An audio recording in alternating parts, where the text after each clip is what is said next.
Hey guys, what is going on? We have our man Rev Trev here, and we are going to be talking some mock trades. This has been a highly requested video, and we got your guys' mock trades, your guys' predictions, your guys' basically what you think potentially could happen here in the next few days with the Vancouver Canucks. But first, Rev Trev, thank you for joining us on this lovely video. I really appreciate it. Just introduce yourself real quick. Yeah, thanks for having me on, Jacob. I really appreciate your enthusiasm, your passion for this team, and all the hard work you're doing. So my name is Rev Trev. If you guys don't know who I am, I'm the creator, author of Kempner Canucks. Can't even say my own name.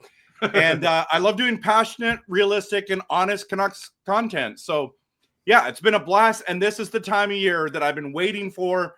I wanted to get to this moment because this is where the real action's happening. And I actually have a pretty big shift that's happened, man. I believe this team somehow, some way is going to find a way to be a playoff team. Oh, you know what? I want to see what they do first before I go out and say that. But yeah, thank you, Rev. I really appreciate you joining us. So let's get this started. And by the way, guys, definitely go subscribe to Rev Trev if you haven't on Kempner Canucks. Also, we are a brand new channel, completely brand new. Leaving a like and subscribing to this channel means a lot to me. And honestly, leaving a comment below is the world. Like, it is so important as building a community from scratch. I love you guys. So let's get this rocking. All right, first one off the base here. We have Pavel Zacha and a 2025 second round draft pick to Boston Bruins for a 2025. I think he meant 2026 because it's we lost our 2025 already. We just had our draft, right? That was the 2025 word. I'm not tripping. And I'm going to assume he means protected, because if that's unprotected, I would be terrified to potentially give up, an unprotected 2026 first rounder for Zacha there. But what do you think about this one? Yeah, maybe he's saying it's Coots. Maybe. Oh, maybe, yeah. Yeah, maybe, so maybe. If it's that, I would be open to that for sure. But the reason, here's the thing. I think that Canucks fans, no matter what we do trade-wise, are going to be upset. I feel like a lot of fans are going to be mad. So if we made this trade, for example, there would be people like, what, Zacha? I can't believe it. You gave up a first-round pick for him. And it's like, it's actually not a bad offer. It's not a bad offer. I personally wouldn't do this offer because if it's not protected, it's the McKenna draft. And if something goes wrong, you just can't trade your first overall pick. But I have a feeling there's going to be a lot of first overall picks here, so I got to be realistic. I'm okay with this trade. I think it's fair. If I was Canucks management, I would not do this deal. Yeah, personally, if it was Coots for this, I personally probably would still see that now, because I've done all the research now on Coots, and I've watched his highlight tapes. I've really talked with the character. I feel connected to him now, so it's much harder to make that trade after, if this was right before the draft with the 2025 pick. I think I would be more in favor of it. I like Zacha, man. He's one of the guys I actually do like. I think he's a decent option. I wouldn't go any further. This is as far as I would go, but a 2026 unprotected first, no chance. Next one, we have a 2026 first, top 8 protected, and Joshua for Norris. What do you think about that one, Drew? So we give up a first round and Joshua? Yeah, so he's saying we want to give a protected 26 first, so a first rounder, 26th, not next year's draft, sorry, and Dakota Joshua for Norris. Now, I'll start this one off. I don't think Norris is the right target for us just because of his injury history. And I also believe that Joshua is going to have a really big bounce back season. Unfortunately, obviously, he had cancer. He recovered from that last year for couldn't get the proper training in, and he was starting to pick it up near the end of the season, starting to play much better, and I think he's going to have a big season this year. And also, I don't think trading the next year's first round, or even if it's top 8 protected for Norris, is the right place. So I would personally pass on this one.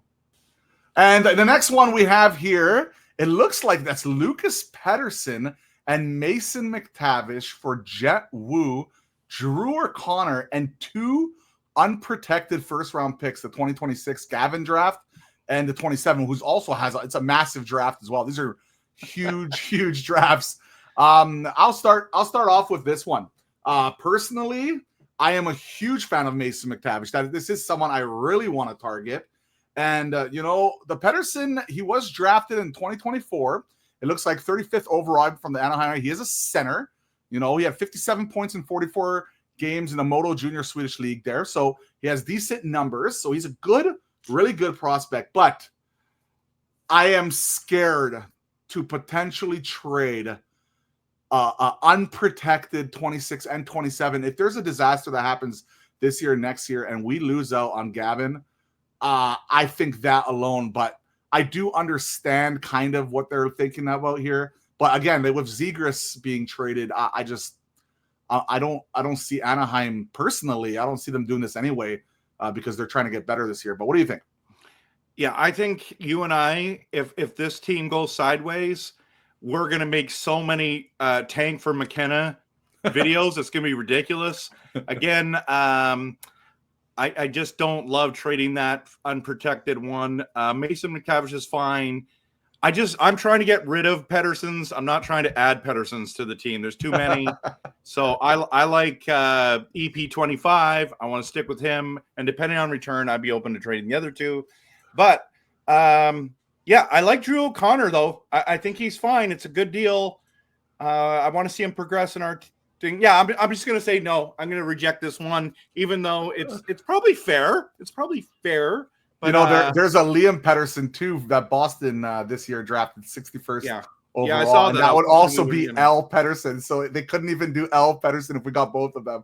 You imagine? Okay. Oh, That's my goodness. funny. The fan base would have lost if we went and got Eklund. Never mind Pettersson. What do you quickly, just real quickly, what did you think about the pick that we made, Coots, over Eklund there? Yeah, I kind of felt like I was happy whatever we picked there because there was so much value. Mm-hmm. I love Coots because honestly, captain material. Mm-hmm. It's hard to find those kind of guys, and high motor, fast pace guy. I really like the pick because we were in need of a center. He probably wasn't the most talented guy on the board at that moment, so. Mm-hmm. I get why people are criticizing our Canucks, but I think looking at our team, it's hard to get right-handed shot defensemen and centers. So right-handed centers. That's why they went there, and it's the only guy they took out for dinner. What? I don't get this. Did they not do? They're there's no way he's not going to be there because he's ranked 22 or 18 or something like that. It's okay. They kind of I'll say this basket and fluked out, right? If you actually look at their whole draft, they picked a lot of motor guys, high motor guys. Yep. Which guess which team is a high motor team? The Florida Panthers. Guess which team are high motor teams? The freaking Tampa Bay Lightning, the Colorado Avalanche. These are all high motor teams. It's pretty obvious what they're thinking about in that one. Next trade, we have Marco Rossi for Ty Mueller, who was really good for us in the AHL this year. And a 2026 protected, top 20 protected first round that moves to a 2027 first unprotected. Now, it's rare to see top 20 protected first rounders.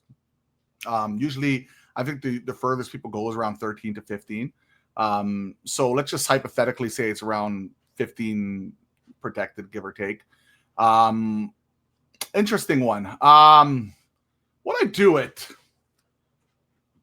I would do this deal. I would definitely do this deal. I just that there's 2 major, obviously Gavin's the first one, but there's a major prospect available in the 2027 first round that's also supposed to be, rumored to be one of the best prospects coming around the last little while too. So it's scary, but yeah, you know what? Look, we do need a center. You'll do this deal. What if this deal happened? What would you say? What would you be mad? Would you be happy? I would log off my computer and not respond. I would stay away. I don't know what I would do. No, you know what? I would do it. We need a second line center. Here's your second line center. A little scary with the losing the unprotected set 2027 first, but I do kind of understand it. All right, next trade here. So you said you would do it, right? I would do this because a All right. 23-year-old center had 60 points already in the NHL. That's tough to do. He's averaging 11 minutes a night, and he gets 60 points. Are you kidding me? Well, here's a This good guy's one. offensive upside. I like him a lot.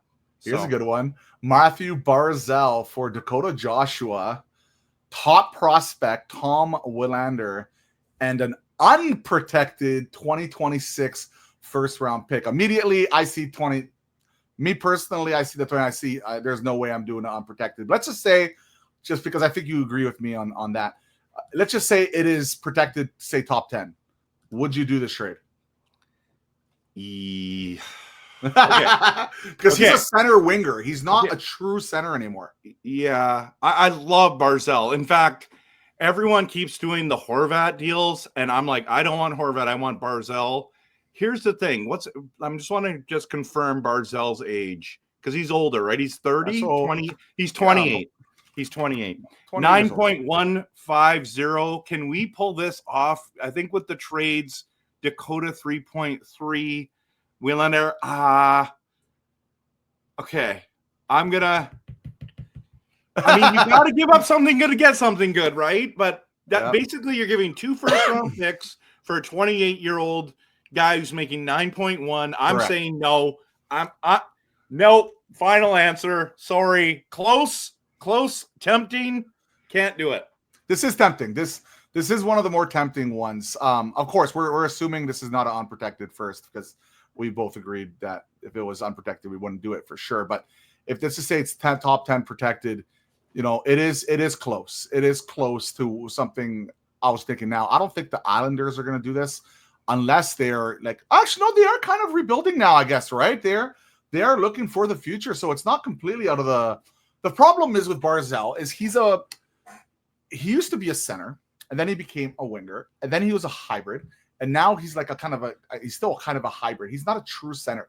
So we would obviously play him at center, but he's not a true center. So that kind of worries me, face-offs and stuff like that. Kind of worries me a little bit. But this is a good one. This is a good proposal. I like this one. All right, next one. We have a funny one. Tyler Mott signing rights for future considerations. Do you want Mott back here? Do it. I love future considerations because it means free. It means free. No one ever does future considerations. Hey, we gave you this guy, 6 years ago. You owe us. They're like, screw that. It's like, forget it. So I don't know. How old is Tyler Mott? 100? Maybe. Tyler Mott age. Tyler Mott is 30 years old. 30? Yeah. That's it? That's it. I think it's worth enough. I would do this deal just because, maybe he can play in the AHL, and then. You know what, Tyler Mott? I'm gonna say I pass on this altogether just because I haven't watched Tyler Mott play for a while. I don't know if he's been any decent or not. So my Tyler Mott knowledge recently is pretty limited. I haven't seen him. I think he's on Detroit. Is he on Detroit? Let me take a look here. Looks like he is on current team Detroit Red Wings. Yes. So it's just such a minor deal. It wouldn't be even worth doing, right? All right. Next one's a really interesting one because, well, we'll get to it. The Canucks trade the 2027 third-round pick and a sweetener to Calgary for their third-round pick, which means that they get back their third-round pick, which is needed for an offer sheet. Canucks sign Marco Rossi to a $7 million, 5-year deal, $5 million offer sheet. The compensation is a 2026 first-rounder, unprotected, and a third-round draft pick. I would say no unprotected. I agree. If it was protected, I love the idea. I love the idea. This is really creative. Whoever did, Michael. Yeah, congrats, Michael, on a super creative trade offer. It's a couple deals there that are going on. I like the idea of offer sheets a lot. I'm shocked that NHL teams don't do this more. Actually, they might do it more, but the players might not be signing the offer sheets. So, yeah. So that's a really creative one, Michael. Well done. I like that one the best. All right, from Sarjak Desire, We have a 2026, a second-round draft pick, and Joshua for Rossi. I'd obviously do this. I don't think the Minnesota Wild would do this, but pretty easy. I would do this. I would run up and I'll go to Minnesota myself, pick him up, and drag him to Vancouver if this was the deal. Now, that's not a hate on Joshua. I do think he's going to have a huge bounce back season. He's a really good hockey player, and when he's on his game, like, he actually makes a big difference. The problem is he's kind of unpredictable right now. We don't know how his training is going to be. We hope it's going to be good. I hope he has a good season, but it's just not enough value. Just in general, I just don't think it's enough value. Can I ask you a question? What does a huge bounce back season for Dakota Joshua mean to you? 35, 40 points, 15 to 20 goals, hits everything that moves, steady, plays most of the game season. Protects the teammates, something like that. I would be very happy with that. Okay. What about you? Are you a fan of Joshua? I don't mind him. I feel like we haven't really seen. Well, he's never played a full season yet, Mm-hmm. So we haven't really seen his potential. Mm-hmm. I love when he hits everything. I feel like last year we saw maybe 5 games where he was great, and that was it. So, and now again, pass for the cancer going through. Well done, huge accomplishment. That's amazing. Mm-hmm. So glad he's healthy. The year before, he was actually looking pretty good. I have my buddy Monty, who comes on my stream lots, and he says he is probably the hugest Dakota Joshua fan I've ever seen, and so he would not want him to trade Joshua. But for Rossi, I would do this deal in a heartbeat. Mm-hmm. This is a great offer. And Joshua's also a big locker room guy. Everything from reports that I've heard seems to be an amazing human being. So that's also to add in that part. Now, here's a real interesting one. Real interesting one. Chronic for McTavish. Let me start on this one. Okay. So what would be the problem? Okay. We are creating a problem and fixing a problem, but we are also saving some cap in this scenario, which would help. We get younger in this scenario, which helps. We fix a huge need for pretty much the next decade on the center position, second line center position, which is important. You're also incredibly pissing off Quinn Hughes, and pissing off Quinn Hughes in a season where we're trying to have him make him as happy as possible so he stays with us. Probably not the best idea. Also, this would make our right side of the defense extremely young, because that means that Tom Willander would be making this team on the right side, would have to move up. Ooh, man, who would even play the right side? So we'd have Myers Mancini, and then we'd have Willander, right? Yeah. So that would be like, we would have to find another right-handed defenseman in that scenario. So that's kind of scary. So it is very enticing. I am a huge fan of McTavish. I think he's a great young hockey player and with an upside. But if this is next season and Quinn says no, then I would be more inclined with it, right? But for this season, I would say I would go with no. Rev. I went to the Anaheim game this year. I noticed Mason McTavish. I was there to watch Leo Carlson, other than our Canucks, of course. And McTavish was noticeable. He was noticeable for all the wrong reasons. And it's not because he took penalties. Oh. It's not because he didn't score or whatever it was. It was because it looks like he's moved to a physical game instead of a game where he should be using his offensive talent. So I'm a little nervous about McTavish, to be honest with you. I'm not as positive, I think, as you are about him, but I'm open to the fact that he's super young. He's still kind of finding his way in the NHL, and actually would do this deal. In saying that, I just did a curveball on you. Well, because I am not. I don't mind Hronek. I find though it's a lot of money for the production we get. Now, the point you make about Quinn Hughes is really important, I think. That's one I haven't really considered too much about. Mm-hmm. But I think Quinn Hughes wants to win.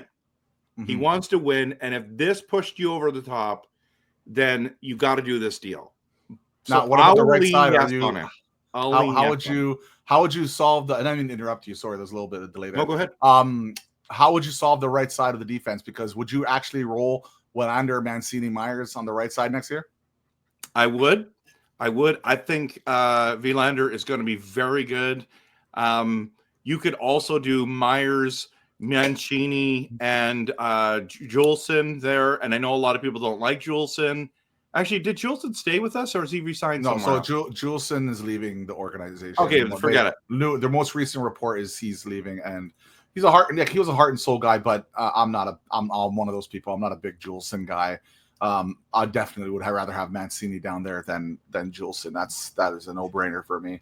You can also move DPD on the right side, by the way, and find a left-handed defenseman, which are easier to find in the NHL for sure. So that's an option as well. But again, like this is an interesting one because it's kind of like a mix of good and bad, which in a trade usually those are like what we call gambles, right? So like this would be one of those usually, but this is also like putting a huge amount of pressure on Willander, which is kind of scary as well. The other thing too is I think your point about moving DPD over is a good idea, but what about Forbert? I mean, he's a veteran guy. He could go over on that side too, and it's not like I know that he's not Hronek. Okay, I'm not comparing that, but I'm saying is you can get these guys and they're not going to play a ton of minutes.